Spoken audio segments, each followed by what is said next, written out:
www.fmliberté.com. FM Liberté au rythme de l'Afrique, sur les traces de ceux qui créent l'événement sur le continent noir. Si vous venez de nous rejoindre sur FM Liberté, la radio de la diaspora africaine émettant depuis Chicago, sachez que vous êtes à l'heure de l'émission Visage d'Afrique présentée par Bill-Émile Davolk. Notre invité aujourd'hui, c'est Monsieur Moutawakilo Maurice Gligli Amorin, président du Cercle de réflexion Kwame Nkrumah, exilé politique togolais en Belgique depuis 22 ans. FM Liberté, la référence. Monsieur Amorin, vous venez de parler des sacrifices, du courage du peuple togolais qui ne cesse de lutter, mais on a l'impression que depuis 25 ans, l'alternance politique au Togo se fait toujours attendre. Qu'est-ce qui explique donc ces 25 années de lutte sans grand résultat comme on l'aurait souhaité? Oui, mais le Togo est considéré comme une armée. Dans une armée ou bien une division, si vous voulez. Donc, à la tête de la division, il y a les officiers. Et dans les rangs de la division, il y a le peuple. Il y a les Bangbana Sodia, comme on dit chez nous. Il y a les militaires, il y a les gendarmes, il y a les policiers, qui représentent donc le peuple togolais. Ce peuple a montré de quel courage les anime, de quelle ardeur, de quel patriotisme les anime face à l'autocratie depuis 1963 jusqu'à ce jour. Mais à la tête de ce régiment, de cette division, j'appelle des podosans. Des podosans, ce sont ceux qui réfléchissent par leur ventre. C'est la raison fondamentale de l'échec momentané de la lutte togolaise. La direction de la lutte démocratique, du mouvement démocratique togolaise est assez éclectique. C'est une direction qui ne mérite pas d'être appelée direction. Le peuple lutte, cette direction récupère la lutte pour aller discuter avec l'autocrate, alors que dans les rangs du peuple, on a dit que nous voulons la fin de l'autocratie. Nous ne voulons pas de discussion avec l'autocrate. Nous voulons sa fin. C'est comme ça que dans Jeune Afrique économiste et Jeune Afrique économie numéro 148, vous lirez ce que je vais citer de mémoire, Ninevi qui disait que le peuple n'a jamais demandé une conférence nationale. C'est nous qui avons détourné la lutte populaire du peuple pour aller négocier avec EADEMA. Et c'est comme ça que ce qui est sorti le 5 octobre, ce mouvement comme un torrent qui devait ravager et abattre définitivement et totalement EADEMA, a été détourné vers les conférences nationales. Les résultats de cette conférence, on a assassiné Tavio Amorin, on a mis en exil ceux qui se prenaient pour les radicaux, on a assassiné Marc Akidepé, et qui était un des orateurs de cette conférence, qui a eu le mérite de dénoncer l'arbitraire de ce régime. Donc, la direction du mouvement togolais pose problème. Ce sont des gens qui prennent en otage notre peuple, tout comme le camp d'en face. Ils ne sont pas habilités à être devant ce peuple. Ailleurs, dans d'autres démocraties, on devait d'ailleurs les mettre dans les prisons parce qu'ils ont trahi les causes fondamentales pour lesquelles le peuple lutte.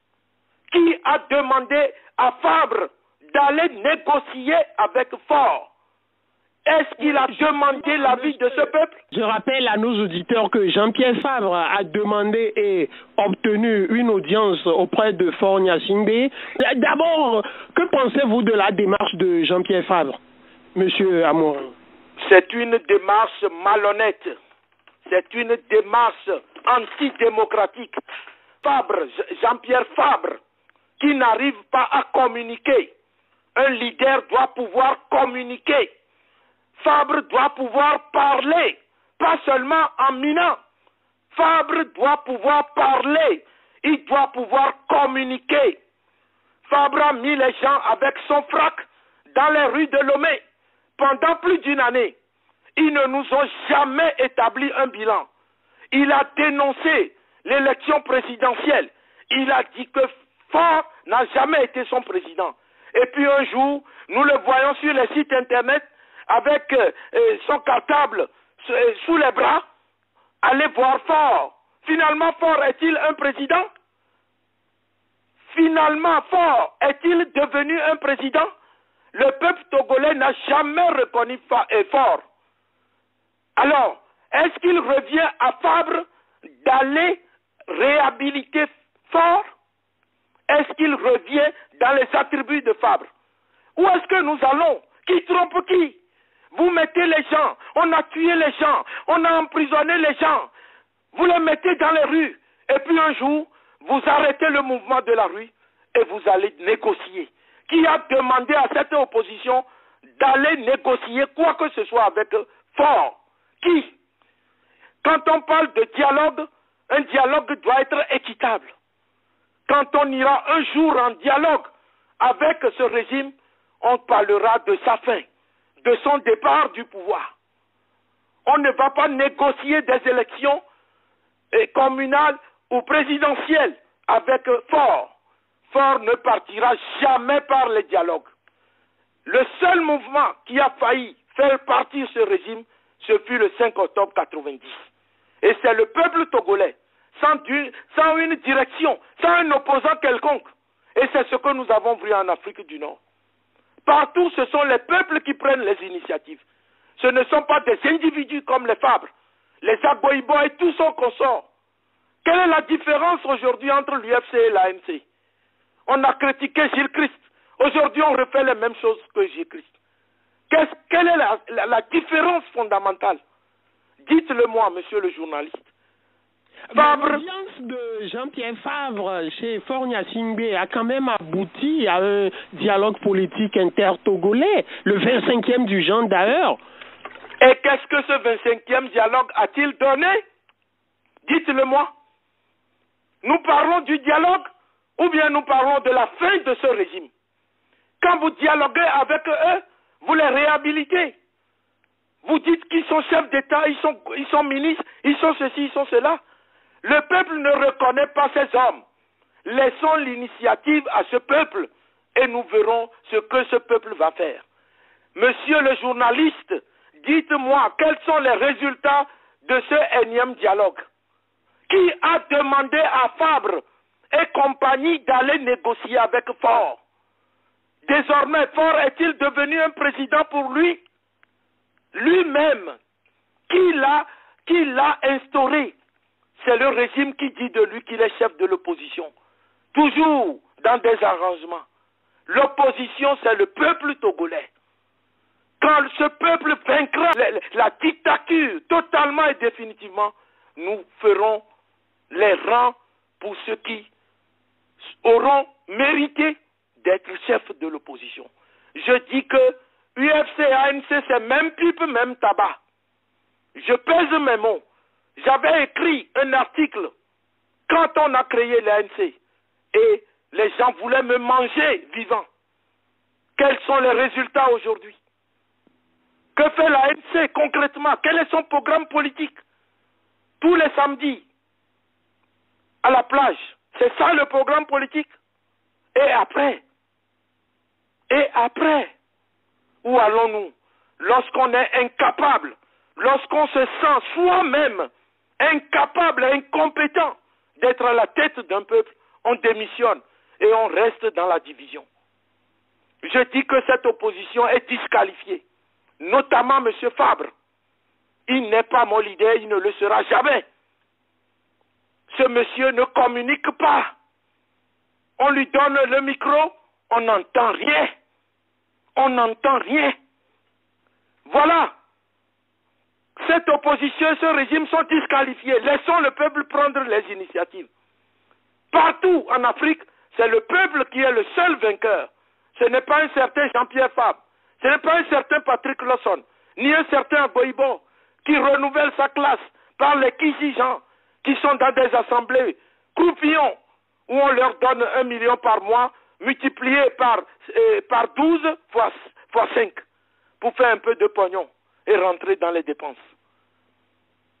Nous avons compris tout ce jeu. Notre peuple a trop souffert. Nous avons trop de martyrs. Laissez la direction du mouvement et que les hommes probres, les hommes intègres prennent la direction de ce mouvement et mettent dans les poulaillers ce régime qui a trop duré à cause de nos incompétences, de nos dialogues, de nos négociations, de nos conférences nationales, etc., etc. Le seul mouvement qui peut faire partir fort et son régime, c'est le mouvement de la rue, organisé et bien organisé. Voilà le message. Ce dialogue a échoué parce que l'arrangement à leur niveau n'a pas pris. Ils vont reprendre, ils vont faire d'autres dialogues. Ils vont faire d'autres dialogues. Mais notre peuple est à l'écart de ce dialogue. Voilà. Donc, Monsieur Guglielmorin, pour vous, l'échec de ce 25e dialogue était prévisible? Mais j'ai écrit un article. Je n'aime pas avoir raison. C'est prévisible. Mais c'est du cinéma. Nous avons compris. À la veille des échéances, on fait des négociations, des dialogues. Et après les échéances, on tue le peuple, on négocie et on fait une formation de gouvernement d'union nationale. Depuis la conférence nationale jusqu'à ce jour, c'est le même schéma. Mais nous espérons que le scrutin de 2015 n'aura pas lieu. Avant ce scrutin, ce serait la fin de ce régime. Nous l'espérons de tout cœur. Parce que trop, c'est trop. C'est le même cinéma, c'est le même film. Négociation, élection, tuerie, barbarie, répression, mise en route des exilés et formation d'un gouvernement d'union nationale. C'est le même schéma.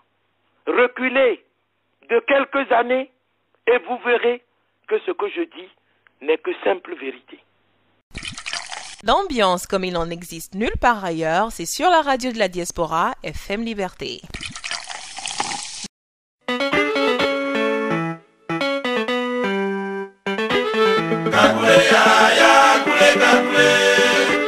FM Liberté est maintenant disponible sur n'importe quel téléphone. Radio FM Liberté a le plaisir de vous annoncer qu'elle est maintenant recevable via vos téléphones portables ou fixes.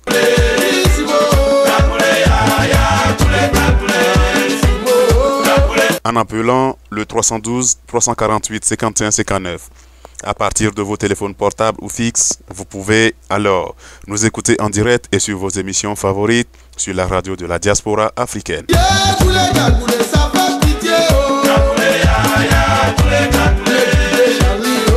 Pas besoin de smartphone, pas besoin de téléchargement ou d'abonnement. C'est simple, immédiat, totalement gratuit et ça marche avec tout téléphone cellulaire ou fixe.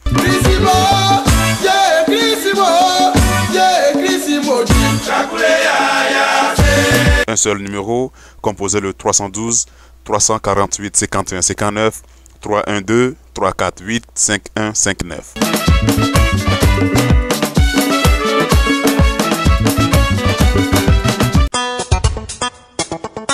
FM Liberté chez vous, là où vous êtes.